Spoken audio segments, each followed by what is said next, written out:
As estratégias mais bem-sucedidas são visões, não planos. Olá, bem-vindos à nossa aula de gestão de pessoas.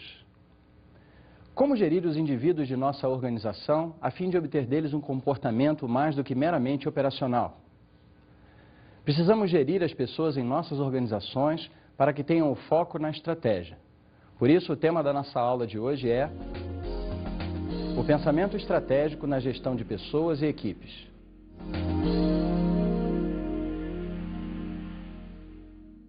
Sim, eles esperam com minha competência, né, minha compreensão com respeito aos alunos, no que eles procuram, eles criam uma expectativa com a gente, aqui procurando na academia, e eles esperam isso de mim, que eu retribua aos alunos, porque a academia faz parte, né, com que eu faça a minha parte, eles fazem a deles de trazer o aluno e eu tenho que segurar o aluno na academia, né.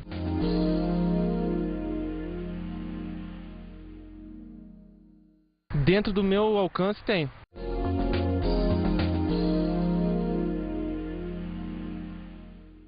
Às vezes sim, às vezes não, é relativo, né? Porque às vezes você realmente se satisfaz, né? Algumas coisas você tem que levar assim dentro de um padrão, né? Não totalmente o que você gostaria, né? Mas o que vem a ser o pensamento estratégico? Primeiro, é necessário que nós compreendamos o que é estratégia. Quando falamos em estratégia, muitas vezes pensamos em algo extremamente elaborado, um planejamento feito por pessoas altamente técnicas e competentes a respeito de um determinado assunto.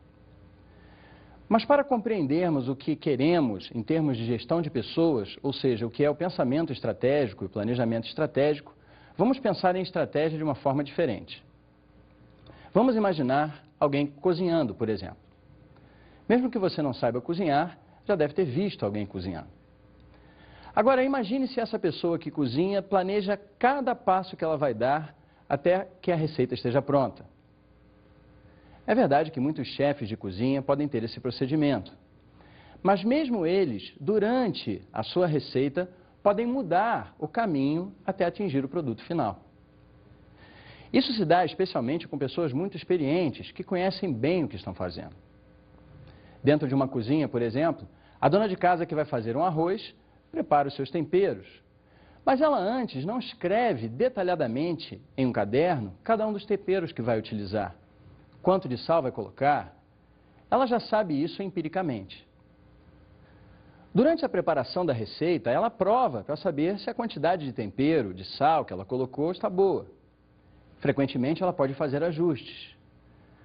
Mas isso talvez você argumente que faz parte da estratégia inicial, os mesmos temperos para o mesmo resultado. Mas suponhamos que durante a preparação daquele arroz, essa dona de casa tenha uma ideia diferente. Ao invés de fazer um arroz simples, ela resolve adicionar alguns ingredientes a esse arroz. Ela coloca talvez um pouco de ervilha, presunto ou qualquer outra coisa que seja. O resultado final obtido por ela ainda é o arroz, mas a estratégia que ela utilizou para obter aquele resultado foi diferente. Ela colocou ingredientes novos que tinham tempos de cozimento diferentes. Ela precisou observar aquele cozimento para ver se o resultado final ainda seria aquele esperado no início. Isso em si constitui uma estratégia. Nós podemos ver estratégias em muitos momentos de nossa vida cotidiana. Por exemplo, quando pegamos o nosso carro para ir para um determinado lugar, traçamos um caminho em nossas cabeças. Se, por exemplo, no meio do caminho encontrarmos um grande engarrafamento, imediatamente traçamos uma nova estratégia, uma nova forma de atingir o nosso objetivo. Conseguimos perceber, então, que estratégia, de fato, se refere mais a pensar do que, de fato, a planejar. Para muitos teóricos, isso pode parecer contraditório, já que a tônica da estratégia sempre foi o planejamento estratégico. O que ocorre é que um pré-requisito para que haja uma estratégia bem definida e bem realizada é o pensamento estratégico. No início da administração científica, Frederick Taylor achava que deveriam haver funções definidas para quem pensava e para quem fazia. Essa separação entre pensar e fazer acabou se mostrando ineficiente. Os planejadores estratégicos, por muitas vezes, colocavam no papel estratégias que eram impossíveis de se realizar. Por um outro lado, muitas vezes as pessoas não conseguiam realizar estratégias definidas porque não eram bem comunicadas a respeito, não eram ensinadas a esse respeito. Mas o que se observou foi que as estratégias mais bem-sucedidas eram aquelas que eram realizadas por seus idealizadores. Vocês se lembram da frase que estava no início de nossa aula? Essa frase de Henry Mintzberg diz o seguinte, que as melhores estratégias são visões e não planos. Daí podemos perceber a importância do pensamento estratégico. Se conseguíssemos fazer com que cada um dos indivíduos de nossa organização pensasse de forma estratégica, de forma global, conseguisse identificar claramente não só os caminhos que a empresa gostaria de seguir, mas também o objetivo que ela gostaria de alcançar, conseguiríamos ações muito mais efetivas no nosso dia a dia. Só que, tradicionalmente, as áreas de RH de uma empresa têm funções basicamente administrativas e não estratégicas. Os critérios de efetividade que normalmente são aplicados a áreas de recursos humanos referem-se aos seus processos. Se ela é boa em fazer folha de pagamento, se ela é boa em fazer contratações, demissões, pagamento de tributos e assim por diante. É virtualmente impossível conseguir fazer com que a organização pense estrategicamente se fizermos com que as nossas áreas de recursos humanos atuem de forma administrativa. Mas então, como podemos fazer para transformar uma função administrativa em uma função estratégica?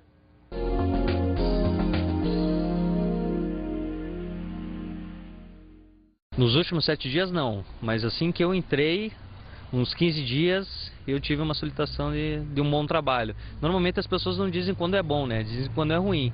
E quando foi bom, até o meu supervisor me chamou, né?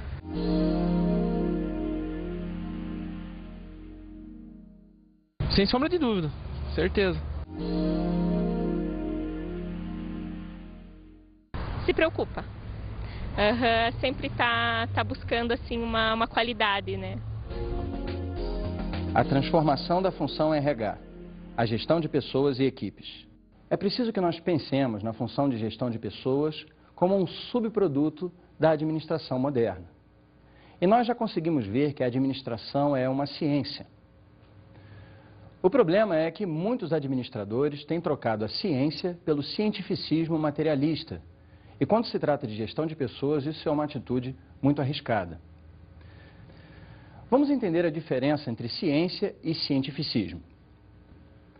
A ciência é uma disciplina baseada num método em que uma comunidade de pessoas respeitáveis, no caso cientistas, propõem hipóteses.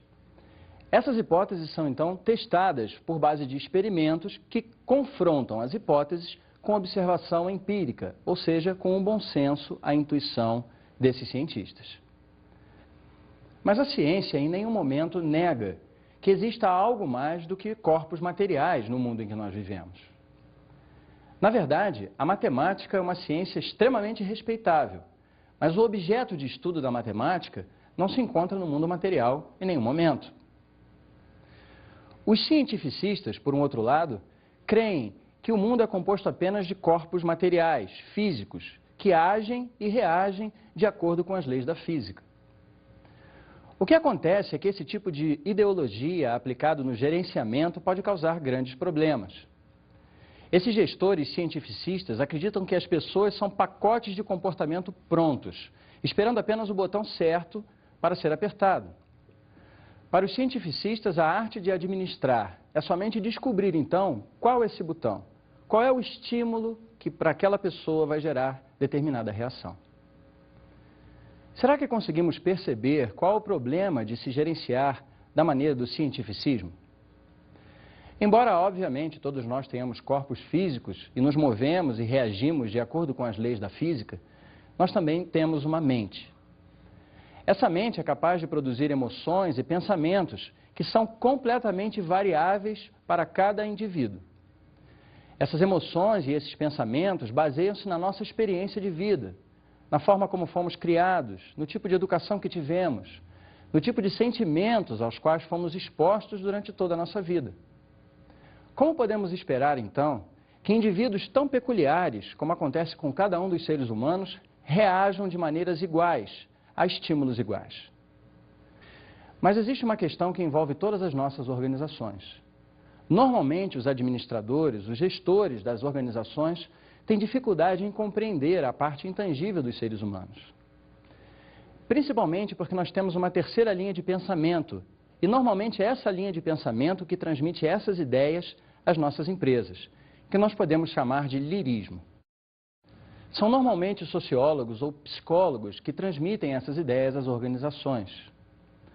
O problema é que a terminologia utilizada por esses profissionais para indicar que o ser humano é mais do que a parte visível e tangível é tão estranha aos homens de negócios que ela tende a ser descartada. É muito difícil para, por exemplo, um engenheiro ou um contador traduzir para a linguagem do seu dia a dia, de sua profissão, essas questões intangíveis a respeito do ser humano. E aí, então, as empresas se voltam para o que conhecem melhor. Reengenharia, processos, qualidade, testes, avaliações, e fazem com que as pessoas, então, se tornem um amontoado e não indivíduos, como elas deveriam ser. Nesse ponto, a organização, então, pensa: vamos deixar esse luxo de cuidar dessa parte intangível das pessoas para a área de recursos humanos, quando houver verba para isso. Mas no caso de uma função de gestão de pessoas e equipes com foco na estratégia, não pode ser assim. Essa função deve se preocupar com o pensamento das pessoas dentro de sua organização. Na grande parte das vezes. Com certeza. Sem mim aqui não... Sem mim, assim eu digo, sem mim o funcionário, né? Sem um funcionário na musculação não teria como. Porque os alunos precisam de um respaldo, precisam de uma ajuda, precisam de um auxílio, precisam da prescrição de exercício. Então sem um instrutor ali não é possível.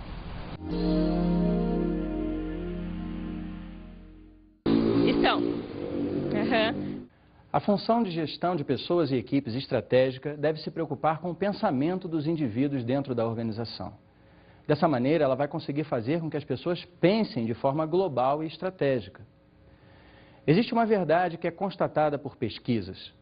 A grande maioria das empresas que não foram bem-sucedidas falharam em mobilizar seus recursos. Quando falamos em mobilizar recursos, queremos dizer que faltou energia, criatividade, vontade e muitas vezes inteligência nas pessoas dentro dessa organização para que essa organização pudesse fazer face aos desafios que o mercado apresentou a ela naquele momento. Portanto, podemos propor uma nova estruturação para uma área de gestão de pessoas e equipes com foco na estratégia. Ao invés de termos apenas uma grande área que cuidaria da parte administrativa e da parte estratégica das pessoas na nossa organização, vamos trabalhar da seguinte maneira. Pense numa área de gestão de pessoas e equipes compostas por uma parte de suporte e uma parte de desenvolvimento. Como assim? A parte de suporte poderemos dizer que é a parte que cumpre o papel tradicional da área de gestão de pessoas, a parte administrativa.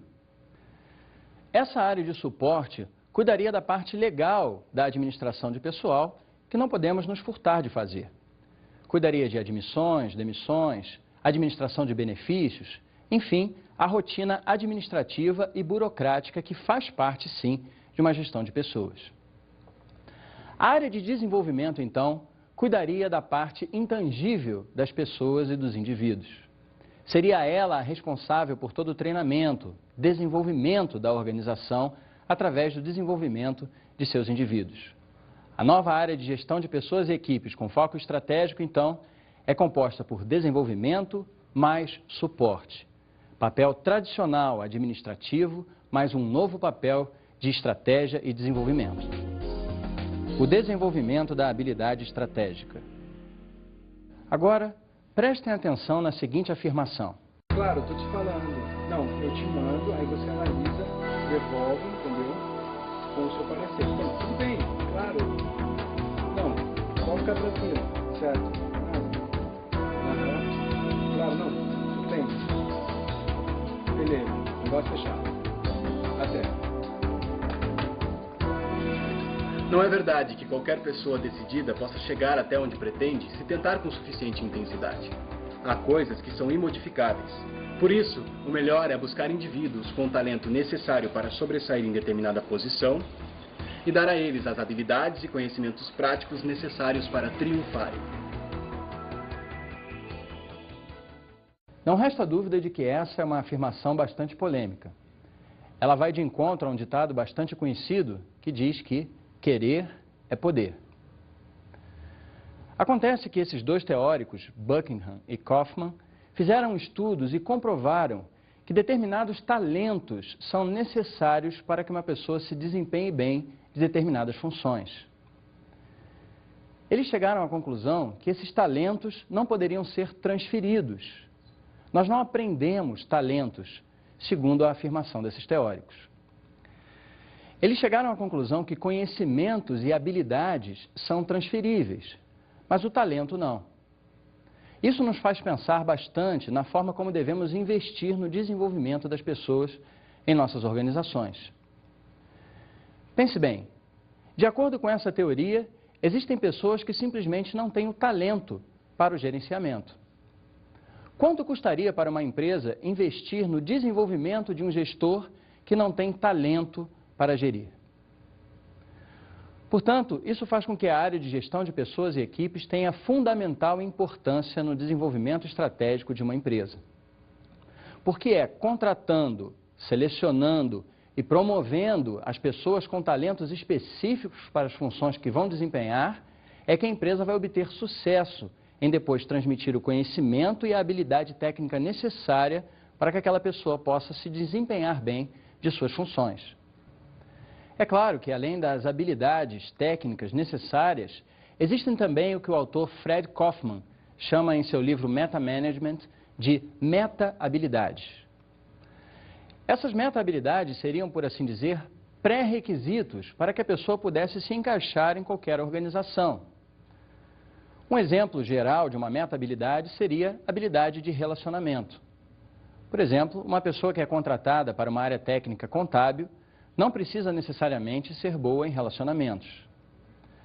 Mas, segundo o enfoque que estamos dando para a gestão de pessoas e equipes, existe a necessidade de que os indivíduos de nossas organizações reúnam uma quantidade de habilidades e conhecimentos específicos anteriores aos técnicos que eles vão adquirir ou que já trazem pela experiência da sua função. Vamos tentar dar um exemplo nos esportes. No caso de um tenista, por exemplo. Evidentemente que, para começar a jogar tênis, a pessoa precisa ter determinados talentos para que se desempenhe bem daquela função. Essa afirmação não é verdadeira. Eu, por exemplo, jogo tênis e posso dizer que jamais vou ser um jogador de ponta, porque me falta o talento para jogar tênis. O que me foi transmitido durante os anos em que eu pratico esse esporte foram conhecimentos e habilidades que, através de um razoável esforço, eu consegui assimilar para me desempenhar razoavelmente de determinadas funções. Mas vamos analisar o caso de um tenista de ponta. Na preparação de um atleta como esse, existem sempre dois aspectos envolvidos: a sua preparação física e a sua preparação técnica. O preparador físico cuida do aspecto agilidade, força, elasticidade de um atleta. Ele não cuida, por exemplo, de apurar o saque ou o voleio desse tenista. Quem cuida desses aspectos é o técnico. Ele vai se basear na agilidade, na força, na elasticidade desse tenista para apurar a sua técnica, o seu saque, o seu voleio, o seu desempenho em quadra. Mas nós podemos dizer que os aspectos que são cuidados pelo preparador físico não servem só para o desempenho do tênis, não é verdade? A força, a elasticidade e a agilidade desenvolvidas pelo preparador físico para esse atleta serviria, por exemplo, para um jogador de futebol ou para o praticante de qualquer outro esporte, embora, obviamente, cada esporte tenha a sua exigência física. Mas como podemos comparar isso com a função de gestão de pessoas e equipes? A função da gestão de pessoas e equipes deve ser descobrir no mercado os talentos apropriados para a sua empresa. Mas também descobrir dentro da empresa os talentos que estão sendo subaproveitados ou os talentos que estão evidentes e que precisam ser desenvolvidos. Nesse ponto, a função de gestão de pessoas e equipes faz o papel do treinador, do técnico, aquele que vai desenvolver as características específicas daquele profissional. Mas a função de gestão de pessoas e equipes deve agir como preparador físico também. E isso se faz através de dois momentos. Primeiro, na hora de selecionar as pessoas de nossas organizações. Podemos selecionar pessoas que já tenham o talento e que tenham as meta-habilidades específicas para o nosso negócio. Como falamos no esporte, pessoas que já tivessem, por exemplo, agilidade, flexibilidade e força. Mas a gestão de pessoas precisa trabalhar também em desenvolver as meta-habilidades dentro da empresa. É como se ela precisasse, para os membros que já estão dentro da organização, de desenvolver sua força, sua flexibilidade e sua agilidade. Se a função de gestão de pessoas agir dessa maneira dentro das organizações, ela vai conseguir indivíduos muito mais capacitados para serem o que as organizações necessitam que eles sejam. Dessa maneira, a gestão de pessoas poderá contribuir para o pensamento estratégico dentro da companhia. Esse pensamento estratégico vai se traduzir em ações muito mais efetivas, muito mais voltadas para o resultado da organização. Sem dúvida nenhuma, se mantivermos o foco no indivíduo e fazê-los pensar de forma estratégica, conseguiremos obter uma organização voltada para a estratégia, muito mais efetiva, muito mais eficiente, muito mais eficaz, muito mais consciente e, sem dúvida nenhuma, com resultados positivos.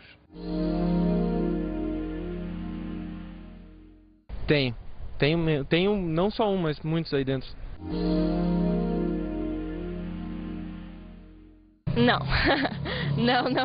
Não comentei.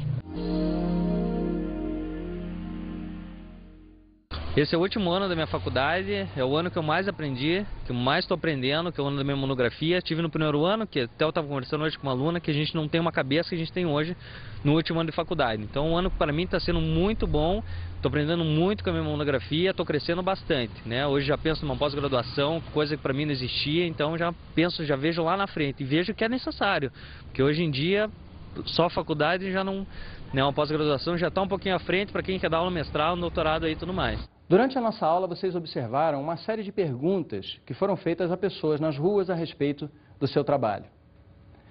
Essas perguntas fazem parte de uma pesquisa do Instituto Gallup, feita com mais de 80 mil pessoas em mais de 400 organizações no mundo inteiro, para saber como elas se desempenhavam de suas funções como gestores. O resultado mostrou que quanto mais afirmativas eram as respostas, melhores eram os níveis de gerenciamento daquelas empresas. E como nós podemos perceber no resultado dessa nossa pequena enquete, as respostas variam muito.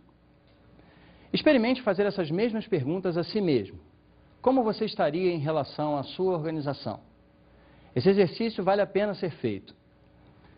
Você vai perceber que muitas vezes falta o foco no indivíduo, no seu desenvolvimento.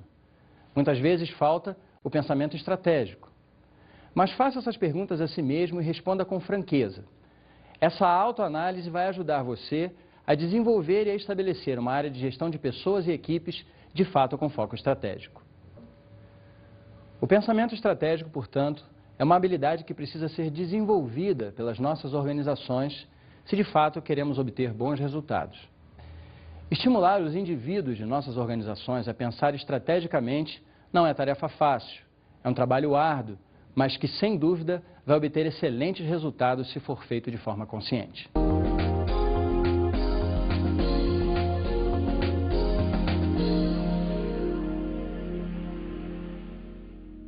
A minha dica de estudos de hoje é um livro que comentamos durante a aula, Meta Management, de Freddie Kaufman, editado pela Campus em 2005. Esse livro fala a respeito da era da consciência e a respeito do desenvolvimento das meta-habilidades. Como podemos desenvolver essas habilidades no âmbito pessoal e no âmbito organizacional.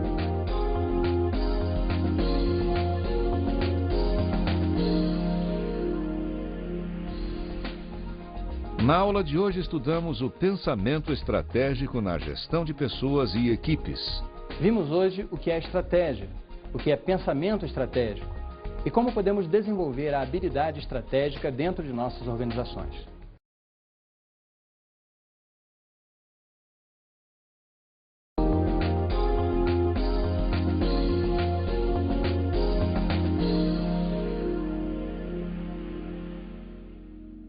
Caro tutor, na aula de hoje é importante que você frise os aspectos conceituais sobre o que é estratégia e o que são as meta-habilidades.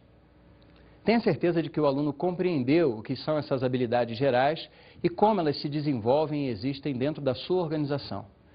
Se for preciso, use exemplos da própria turma, com as empresas nas quais esses alunos trabalham. Bom trabalho!